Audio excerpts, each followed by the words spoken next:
Hi అండి, అందరికీ నమస్కారం. Welcome to Mythili vlogs. ఈరోజు నేను వంకాయ పెరుగు పచ్చడి చేస్తున్నాను. మీరందరూ కూడా చూసి దీన్ని చేసుకొని ఎలా ఉందో కామెంట్స్ రూపంలో తెలియజేయండి. కావలసిన పదార్థాలు: పెరుగు, వంకాయ ముక్కలు, పోపుల డబ్బా, అల్లం పేస్ట్, పచ్చిమిరపకాయల పేస్ట్, సాల్ట్, ఇంగువ ఆప్షనల్. ఇది మొదట బాణలు పెట్టి కట్ చేసి పెట్టుకున్నటువంటి వంకాయ ముక్కలు మీడియం ఫ్లేమ్లో మగ్గనివ్వాలి.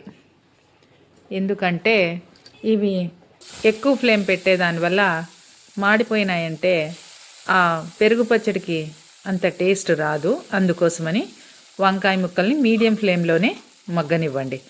దట్టు ఏమి అంటే మన కూరల్లోనే వంకాయ రారాజు అని మన తెలుగు కవులు ఏనాడో వర్ణించినారు. వంకాయ వంటి కూరయు పంకజముఖి సీత వంటి భామామణియున్ శంకరుని వంటి దైవమని మన తెలుగు కవులు ఏనాడో కీర్తించినారు వంకాయని. అందుకని వంకాయని వండేటప్పుడు మాత్రం మీడియం ఫ్లేమ్లో సన్నని సెగ మీద మగ్గనిస్తేనే బాగుంటుంది. ఆ టేస్ట్ కూడా బాగా పట్టుతుంది. ఇప్పుడు వంకాయలన్నీ కూడా మగ్గినాయండి. ఇవి చల్లారబెడుతున్నాను, పక్కకు పెట్టేస్తాను. ఇవి చల్లారేంత లోపల పెరుగు పచ్చడి రెడీ చేసుకుందాం. పెరుగుకు సాల్ట్ని యాడ్ చేస్తున్నాను. అదేవిధంగా అల్లం పేస్ట్ని యాడ్ చేస్తున్నాను. పచ్చిమిరపకాయల పేస్ట్ని కూడా యాడ్ చేస్తున్నాను. కొంతమంది ఆయిల్లోనే ఈ పచ్చిమిరపకాయలు అల్లం పేస్టు వేయించుతారు.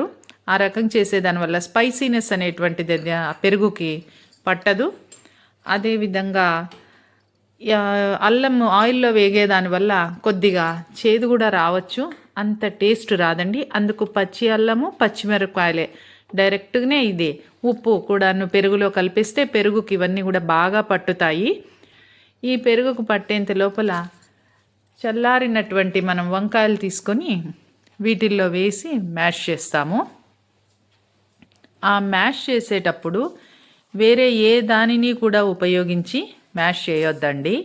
ఎందుకంటే ఆ మ్యాష్ చేసేటప్పుడు పచ్చడిగా అయిపోతే గన ఆ వంకాయకి పెరుగు పచ్చడికి ఉన్నటువంటి టేస్ట్ రాదు. వంకాయలన్నీ కూడా పేస్ట్ అయిపోతే, అందుకని వంకాయలు ముక్కలుగాను ఉండాల, మ్యాషు అవ్వాల. రెండు రకంగాను జరిగితే ఆ పెరుగులో ఉన్నటువంటి ఆ స్పైసీనెస్ అనేటువంటిది వంకాయ ముక్కలకు కూడా అంటుతుంది. అప్పుడు వంకాయ పెరుగు పచ్చడి చాలా రుచిగా ఉంటుంది. మరికొంతమంది ఇది టమోటాలు, ఉల్లిపాయలు కూడా ఈ పెరుగు పచ్చడికి వేస్తారు. పేరుకు చెప్పేది వంకాయ పెరుగు పచ్చడి అని ఇన్ని రకాల కూరగాయలు యాడ్ చేస్తే ఆ వంకాయ టేస్ట్ రాదండి. చెప్పాను కదా ఇదివరకే, వంకాయ రారాజు అనని మన కూరల్లో. అందుకని వంకాయ పెరుగు పచ్చడిని ఈ రకంగానే వండుకోండి. నెక్స్ట్ తిరమాత వేసుకుందామండి. దీనికి ఆయిల్ వేసినాను. ఇందాక మీకు పోపుల డబ్బాలో చూపించినట్టుగా ఉన్నటువంటివన్నీ కూడా ఆవాలు, జీలకర్ర, మినప్పప్పు, శనగపప్పు ఇవన్నీ వేసి కొద్దిగా దోరగా వేగనివ్వాలి. ఇవి పసుపు కూడా వేయాలండి దీనికి తిరమాతలోకే.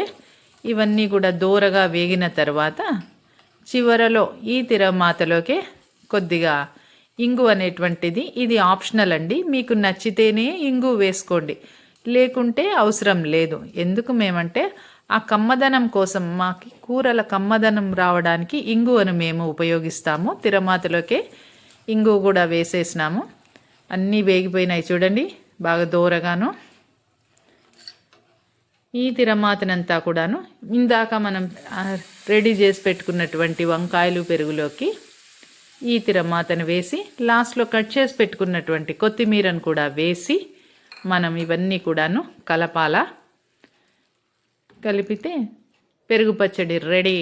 చూడండి ఫ్రెండ్స్, ఎంత చక్కగా ఉందో పెరుగు పచ్చడి. కలర్ఫుల్గాను ఉంది, స్పైసీగాను ఉంది, చాలా రుచిగా ఉంటుంది. తిన్నారంటే వదిలిపెట్టారు మీరు. మొత్తం భోజనం అంతా కూడాను యుత్త పెరుగు పచ్చడితోనే తినాలనుకుంటారు ఫ్రెండ్స్. చాలా బాగుంది చూడండి. ఎంతో రుచిగా ఉంటుంది. ఎలా ఉందో మీరు కూడాను చేసుకొని కామెంట్స్ రూపంలో నాకు తెలియజేయండి. మా ఆయనకి మా పాపకి ఇది చాలా ఇష్టము. Thank you.